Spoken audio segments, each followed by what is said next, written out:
Bismillahirrahmanirrahim. Assalamualaikum warahmatullahi wabarakatuh. Perkenalkan, nama saya Siti Nur Fauziah, NPM 24066120014. Di sini saya akan menjelaskan mengenai etika bertetangga atau bermasyarakat dalam Islam untuk memenuhi salah satu tugas etika Islam. Baik, sekarang kita masuk kepada materi. Di sini saya akan menyampaikan 4 poin dari etika bertetangga atau bermasyarakat dalam Islam. Namun di sini saya membawa subtema etika bertetangga dalam Islam. Yang pertama yaitu pengertian, yang kedua yaitu dalil nakli, dan yang ketiga yaitu etika bertetangga ala Rasulullah, dan yang terakhir yaitu hikmah dalam melakukan etika bertetangga. Masuk ke dalam materi yang pertama yaitu pengertian etika bertetangga.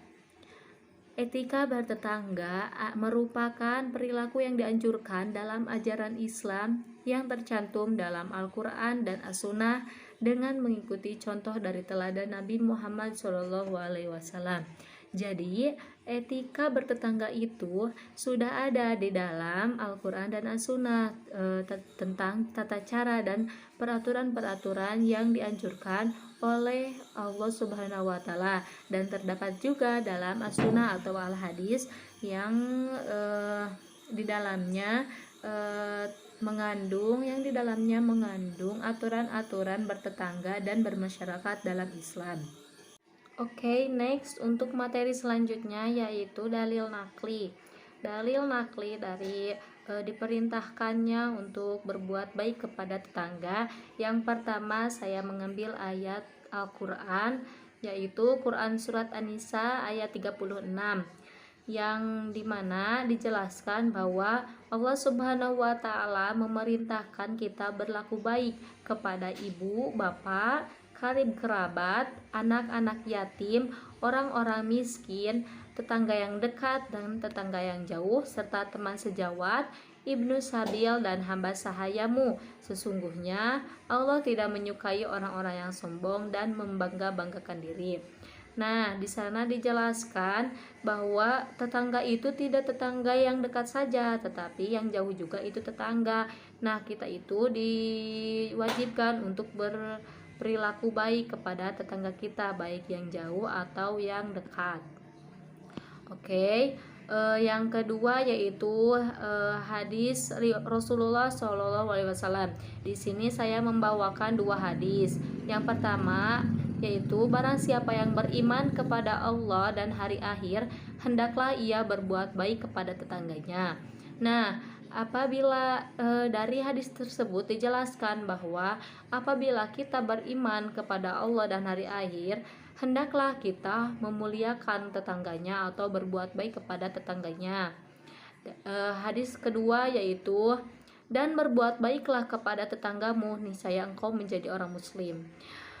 Orang muslim itu dianjurkan untuk berbuat baik kepada tetangga. Nah, jadi dari hadis riwayat Ibnu Majah ini sangat jelas bahwa orang muslim itu harus berbuat baik kepada tetangga.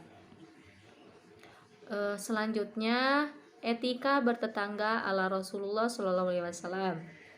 Yang pertama, mencintai kebaikan untuk tetangga kita.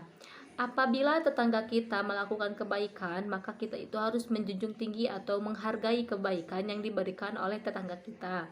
Yang selanjutnya, bergembira jika tetangga kita mendapat kebahagiaan dan kebaikan.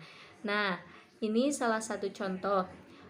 Kita itu harus ikut bergembira apabila tetangga kita itu bergembira dan mendapatkan kabar yang baik atau kabar yang menyenangkan.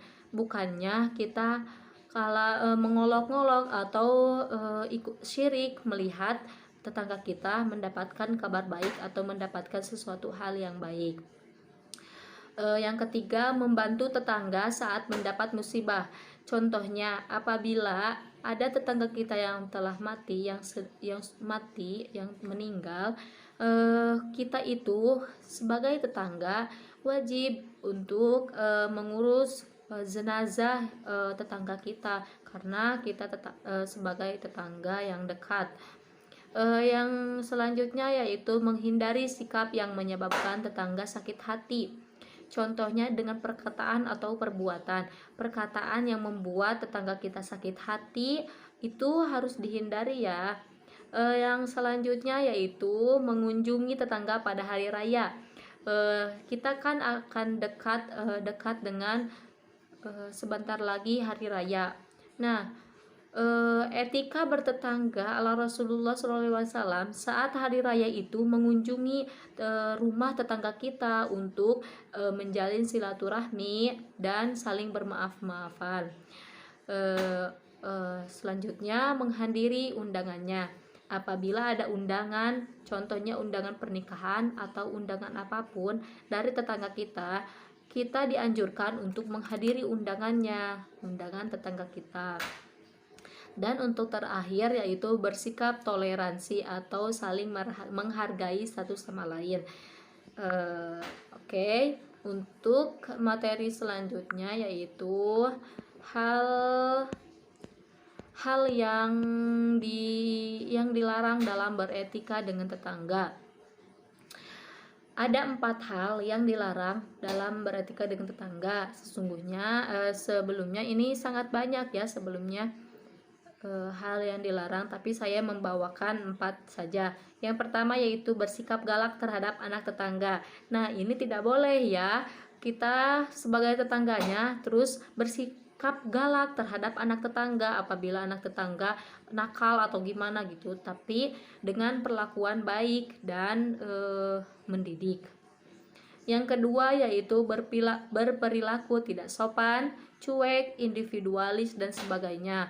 Kita itu tidak boleh tidak sopan kepada tetangga, contohnya menyetelkan suara yang keras, tapi di tetangga kita itu sedang ada yang sakit, itu merupakan perilaku yang tidak sopan. Yang ketiga yaitu menggoda suami atau istri tetangganya.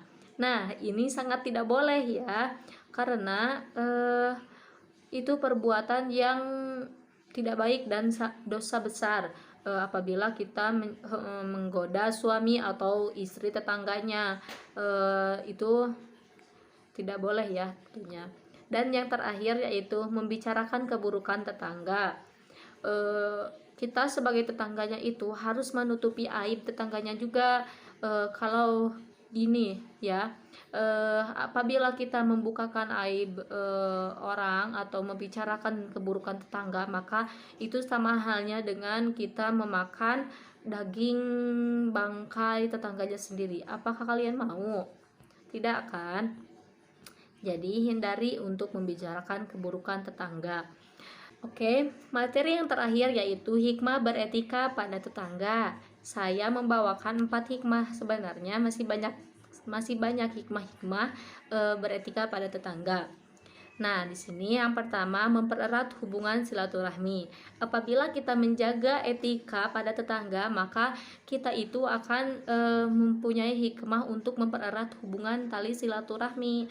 Dan yang kedua yaitu adanya rasa saling menghargai satu sama lain. Yang ketiga yaitu saling membantu apabila ada kesulitan. Tadi juga dijelaskan pada materi tentang etika ala Rasulullah SAW. Dan yang terakhir yaitu hidup rukun, damai, dan sentosa. Karena apabila kita berperilaku baik pada tetangga, maka tetangga juga akan berperilaku baik pada kita. Nah, jadi kehidupan bertetangga kita akan hidup rukun. Oke, terima kasih, materi sudah selesai. Terima kasih atas perhatiannya. Saya Siti Nur Fauzia. Wassalamualaikum warahmatullahi wabarakatuh.